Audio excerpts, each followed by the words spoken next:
और अब आज के दिन की सबसे विशेष बात, आज चैत्र कृष्ण पक्ष की उदया तिथि अमावस्या और दिन सोमवार है, यानी सोमवती अमावस्या। अमावस्या तिथि आज सुबह 8:01 तक रहेगी। उसके बाद चैत्र शुक्ल पक्ष की प्रतिपदा तिथि लग जाएगी। याद दिला दूं कि कल श्राद्ध आदि की अमावस्या थी। आज उदया तिथि अमावस्या के दिन स्नान ध्यान की अमावस्या मनाई जाएगी। आज सोमवार का दिन है और सोमवार के दिन पड़ने वाली अमावस्या सोमवती अमावस्या कहलाती है। किसी भी माह की अमावस्या को पितरों के निमित्त श्राद्ध तर्पण और स्नान दान का बड़ा महत्व है। आज गंगा स्नान और दान पुण्य करना शुभ फल देने वाला होता है। चैत्र अमावस्या के दिन कई धार्मिक तीर्थों पर बड़े बड़े मेलों का आयोजन भी किया जाता है। आज दोपहर 2:27 तक वैधिक योग रहेगा। यह योग स्थिर कार्य हो तो ठीक है, परंतु यदि कोई भागदौड़ वाला कार्य अथवा यात्रा करनी हो तो नहीं करनी चाहिए। साथ ही आज सुबह 11:29 तक रेवती नक्षत्र रहेगा। उसके बाद अश्विनी नक्षत्र लग जाएगा। 27 नक्षत्रों में अश्विनी पहला नक्षत्र है। ये नक्षत्र यात्रा आरंभ करने के लिए, कृषि के लिए और नए वस्त्र खरीदने के लिए बड़ा शुभ होता है। अश्विनी नक्षत्र से प्रभावित लोग अपने कार्यों को बड़ी शीघ्रता से आरंभ करने में विश्वास रखते हैं। साथ ही अश्विनी नक्षत्र के जातक भरोसेमंद, स्वतंत्र और सीधे मुद्दे की बात करने वाले होते हैं, लेकिन ये लोग किसी के सलाह को पसंद नहीं करते। अश्विनी नक्षत्र की राशि मेष है, जबकि अश्विनी नक्षत्र के स्वामी केतु हैं। इसका प्रतीक चिन्ह घोड़े को माना जाता है, जबकि पेड़ पौधों में इसका संबंध कुचिला के पेड़ से बताया गया है। लिहाजा जिन लोगों का जन्म अश्विनी नक्षत्र में हुआ हो, उन लोगों को अश्विनी नक्षत्र के कभी भी कुचिला के पेड़ को नुकसान नहीं पहुंचाना चाहिए। अश्विनी नक्षत्र में तो उल्टे कुचिला के पेड़ की पूजा करनी चाहिए और उसे नमस्कार करना चाहिए। इसके अलावा 7 अप्रैल की दोपहर 2 बजे से जो पंचक नक्षत्र शुरू हुए थे वो आज दोपहर पहले 11:29 पर समाप्त हो जाएंगे। तो पंचक के कारण जिन कार्यों पर रोक लगी थी वो रोक अब समाप्त हो जाएगी, यानी अब आप वुडवर्क करा सकते हैं। ये थी चर्चा आज वैधिक योग, अश्विनी नक्षत्र और पंचक की। अब बात करते हैं आज किए जाने वाले खास उपायों की। अगर आप अपनी बिजनेस संबंधी परेशानियों से छुटकारा पाना चाहते हैं तो आज एक पीपल के पेड़ के नीचे सरसों के तेल का दीपक जलाएं और वहीं पेड़ के पास खड़े होकर या बैठकर ओम नमो भगवते नारायणाय इस मंत्र का 108 बार जाप करें। आज के दिन ऐसा करने से आपके बिजनेस में आ रही समस्याएं समाप्त हों। अगर आप डिप्रेशन में हैं या आप किसी बात को लेकर अपनी कोई राय नहीं बना पा रहे हैं तो आज आप कच्चे चावलों को अच्छे से पकाकर उसमें पिसी हुई शक्कर मिलाकर गाय को खिलाइए। अगर सुख साधनों के मामले में आपकी माता को किसी प्रकार की परेशानी का सामना करना पड़ रहा हो तो आज के दिन आपको 400 ग्राम सूखा धनिया मंदिर में दान करना चाहिए। आज ऐसा करने से आपकी माता को सुख साधनों की प्राप्ति होगी। और अगर आप चाहते हैं कि आपके घर में हमेशा बरकत बनी रहे तो आज किसी धोबिन को कुछ न कुछ दान जरूर करना चाहिए। साथ ही बेहतर दाम्पत्य सुख के लिए आपको धोबी के गधे बांधने वाले खूंटे को स्पर्श करके प्रार्थना करनी चाहिए कि हमारा दाम्पत्य जीवन अच्छा हो। आज ऐसा करने से आपके घर की तरक्की हमेशा बनी रहेगी। अगर आप चाहते हैं कि आपके अंदर हमेशा पॉजिटिविटी बनी रहे और आपके मन में नए नए विचार आए तो इसके लिए आज आप सूर्यदेव को अर्घ्य देते हुए सूर्य गायत्री मंत्र का जाप करें। सूर्य गायत्री मंत्र है ओम आदित्याय विद्महे सहस्त्र किरणाय धीमहि तन्नो सूर्य प्रचोदयात्। आज के दिन ऐसा करने से आपके अंदर पॉजिटिविटी बनी रहेगी। अगर आप जीवन की हर परिस्थिति में अपने आप को खुश रखना चाहते हैं तो आज के दिन आपको मंदिर में अपने वजन के बराबर या उतना नहीं कर सकते तो वजन के 10वें हिस्से के बराबर, वो भी नहीं कर सकते तो 10वें हिस्से के 10वें हिस्से के बराबर जौ का दान करना चाहिए। जौ का दान, आज के दिन जौ का दान करने से आपके चेहरे पर मुस्कान हमेशा बनी रहेगी। अगर आप अपनी पढ़ाई पर ठीक से फोकस नहीं कर पा रहे हैं तो आज के दिन आपको अपने गुरु को प्रणाम करना चाहिए और विद्या यंत्र धारण करना चाहिए। आज के दिन ऐसा करने से आप अपनी पढ़ाई पर ठीक से फोकस कर पाएंगे। अगर आप अपने जीवन साथी की तरक्की को बनाए रखना चाहते हैं तो आज शाम के समय घर के मंदिर में या ईशान कोण में गाय के घी का एक दीपक जलाएं। ध्यान रहे रुई के स्थान पर अगर लाल रंग के धागे की बत्ती लगा सके तो और भी बेहतर है। आज ऐसा करने से आपके जीवन साथी की तरक्की बनी रहेगी। अगर आप अपने परिवार में धन धान्य की वृद्धि करना चाहते हैं तो आज आप शिवलिंग पर 2 मुट्ठी चावल अर्पित करें। साथ ही अपने घर की सुख समृद्धि के लिए भगवान से प्रार्थना करें। आज के दिन ऐसा करने से आपके परिवार में धन धान्य में वृद्धि होगी। और अगर आप अपने जीवन से अस्थिरता को दूर करना चाहते हैं, स्टेब्लिश होना चाहते हैं, तो आज आप किसी ब्राह्मण को आदर सहित घर पर आमंत्रित करके भोजन कराएं और दक्षिणा स्वरूप कुछ दें। लेकिन अगर ब्राह्मण घर पर ना पाएं तो आप एक थाली में भोजन निकाल कर उनके घर दे आएँ।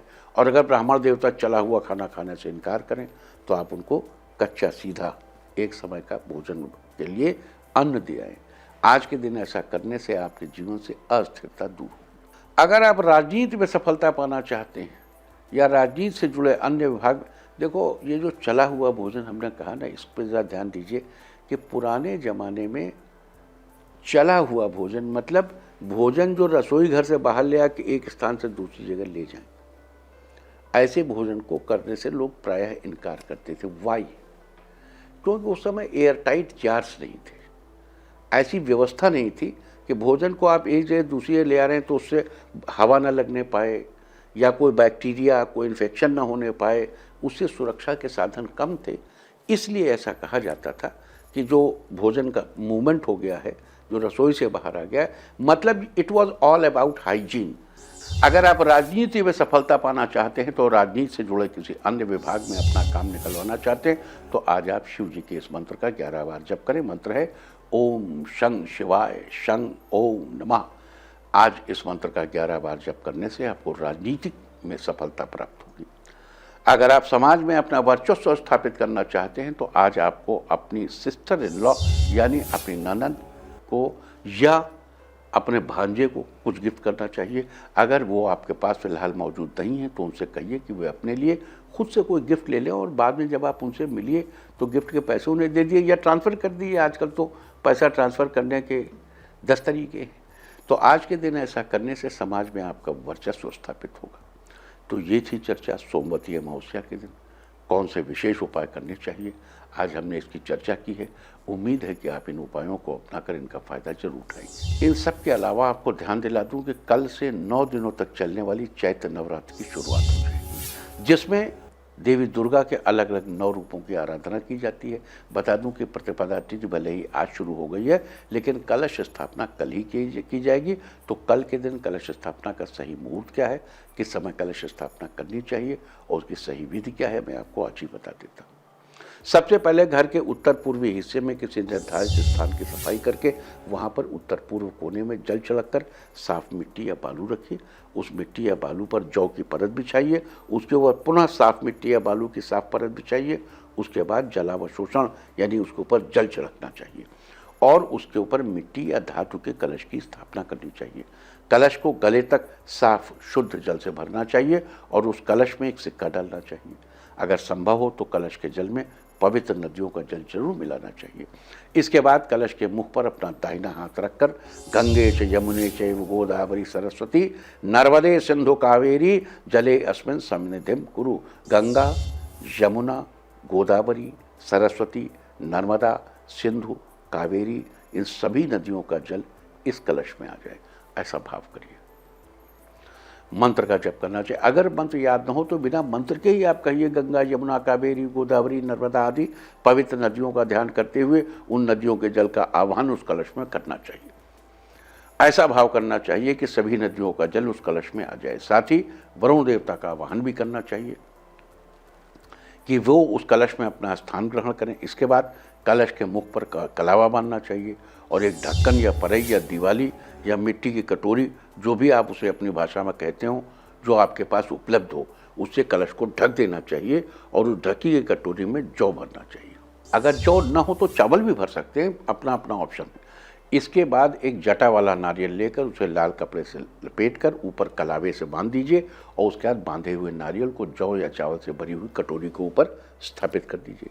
यहाँ 2 बातें विशेष याद दिला दूँ कि कुछ लोग कलश के ऊपर रखी गई कटोरी में ही घी का दीपक जला लेते हैं। ऐसा करना उचित नहीं। कलश का स्थान पूजा के उत्तर पूर्व कोने में है, जबकि दीपक का स्थान कलश पूजा के दक्षिण पूर्व कोने में होता है। अतः कलश के ऊपर दीपक नहीं रखना चाहिए। इसके अलावा कुछ लोग कलश के ऊपर रखी कटोरी में चावल भरकर उसके ऊपर शंख स्थापित करते हैं। इस सिलसिले में मुझे कहना है कि आप ऐसा कर सकते हैं, बशर्ते कि शंख दक्षिणा भर दो। उसका मुंह ऊपर, चोंच अपनी तरफ, मुंह ऊपर, खुला हुआ पोर्शन ऊपर और चोंच अपनी तरफ करके रखना चाहिए। यहाँ एक बात और बता दूं कि इस दौरान नवार्ण मंत्र का जप करते रहना चाहिए।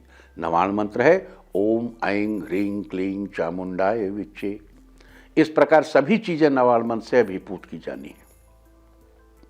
अब यहाँ पे जैसे आपने बालू बिछाई ओम ऐं ह्रीं क्लीं चामुंडाय विच्चे, जौ डाला ओम ऐं ह्रीं क्लीं चामुंडाय विच्चे, फिर बालू डाली ओम ऐं ह्रीं क्लीं चामुंडाय विच्चे, जल छिड़का ओम ऐं ह्रीं क्लीं चामुंडाय विच्चे, कलश रखा ओम ऐं ह्रीं क्लीं चामुंडाय विच्चे, उसके ऊपर कटोरी रखी ओम ऐं ह्रीं क्लीं चामुंडाय विच्चे, जौ भरा ओम ऐं ह्रीं क्लीं चामुंडाय विच्चे, नारियल लिया लपेटते हुए ओम ऐं ह्रीं क्लीं चामुंडाय विच्चे, नारियल को उसके ऊपर रखा ओम ऐं ह्रीं क्लीं चामुंडाय विच्चे, इस प्रकार। और अब बात कलश स्थापना के समय की, तो कल सुबह 7:34 से दोपहर 1:57 तक आप कभी भी कलश की स्थापना कर सकते हैं। और इस समय के भीतर से भी सुंदर समय है 9:34 से 11:49, 9:34, 11:49 दोपहर पहले, सुबह 9:34 से 11:49 तक द्विस्वभाव लग्न रहेगी। इसके अलावा अच्छी चौघड़ियाँ भी हैं, तो आप इस समय के बीच कभी भी कलश की स्थापना कीजिए और जगत जननी पराम्बा भगवती महामाया की कृपा प्राप्त करिए। अब इंडिया टीवी हर वक्त हर जगह डाउनलोड करने के लिए सर्च करें India TV news Google play store या ऐप स्टोर पर।